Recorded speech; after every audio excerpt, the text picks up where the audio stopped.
Hello, and welcome to my channel.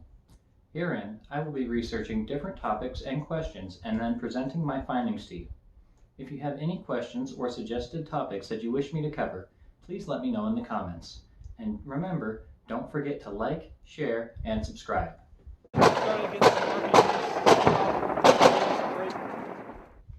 In order to understand what is currently going on in Afghanistan, one needs to understand a little bit about the history between the USA and Afghanistan.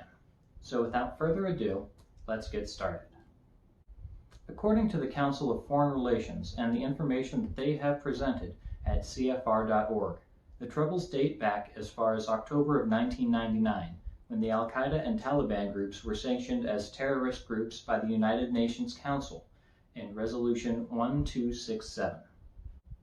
Following this, on September 9th of 2001, Ahmad Shah Massoud, the commander of the Northern Alliance, which was an anti-Taliban coalition, was assassinated by operatives of Al-Qaeda, and then, only 2 days later, the unthinkable happened.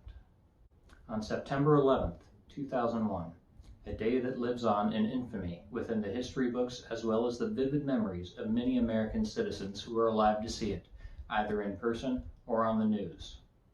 I was only a small child at the time, but I still remember clearly the day when I walked out into the living room and saw my mother watching the news. In horror, as the second tower fell. On this day, Al-Qaeda operatives hijacked 4 airplanes and crashed them into the 2 towers of the World Trade Center and the Pentagon, with the 4th plane crashing in Pennsylvania. Immediately following this attack, the then President George W. Bush signs a joint resolution authorizing the use of military force against those who perpetrated the attack against American soil. By October 7th, the United States, with support from Britain, began bombing Taliban and Al-Qaeda forces. 12 days later, the ground forces arrived, and by December 9th, the Taliban had collapsed. Following this, the United States called for the reconstruction of Afghanistan and has been occupying their soil ever since in a military capacity, using troops to maintain order for the interim government that was put in place. Fast forward to 2020. There are peace talks between the Taliban, the Afghan government, and the United States. The negotiations include a prisoner swap, which results in the United States releasing some 5,000 Taliban prisoners. Plans are set to reduce U.S. troops by half by the following January of 2021. In April of 2021, the now President Joe Biden announces that the United States will begin working on full withdrawal of troops by September of the same year.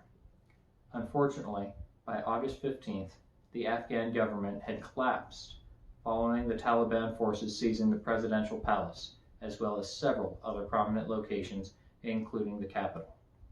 The next day, Biden defended the withdrawal of troops, stating that the counterterrorism job is done there, and deploys some 6,000 troops to evacuate U.S. and Allied personnel and secure the Kabul International Airport, where chaos is erupting. Now the current situation.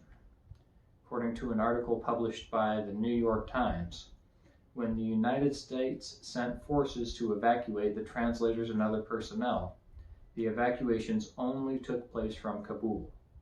This means that any eligible translators and other personnel who should have been evacuated but were not within the Kabul area are left on their own to try to find a way to get out of there.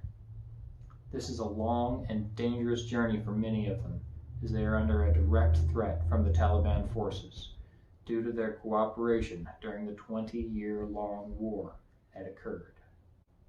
An additional article, posted by CNN in July, spoke of how a translator for the United States was discovered by the Taliban forces, who began calling him an infidel and making threats. Following this, they stopped him at a checkpoint, shot his car, dragged him out of the vehicle, and then beheaded him. The article also goes on to detail how there are some other 18,000 Afghan citizens who worked with the U.S. military during some or all of the war, and have applied for special visa in order to flee the violence.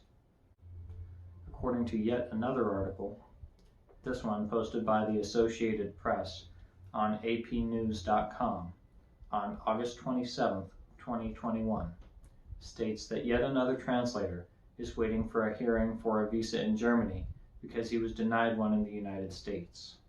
This translator had to utilize smugglers in order to flee to Europe, following this denial while his home burns and is destroyed around those he used to live among.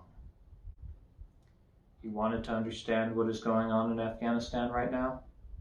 People who helped American soldiers to survive in a hostile environment by risking their own lives and safety, as well as the lives and safety of their families, have been all but abandoned by the United States of America because our job is done.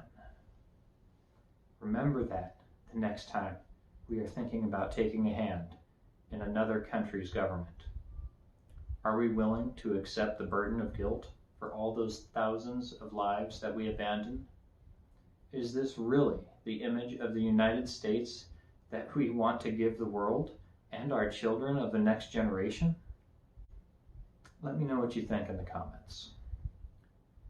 If you want to double check any of the information I have provided, I will be providing the citations in the descriptions of the video. Thanks for watching.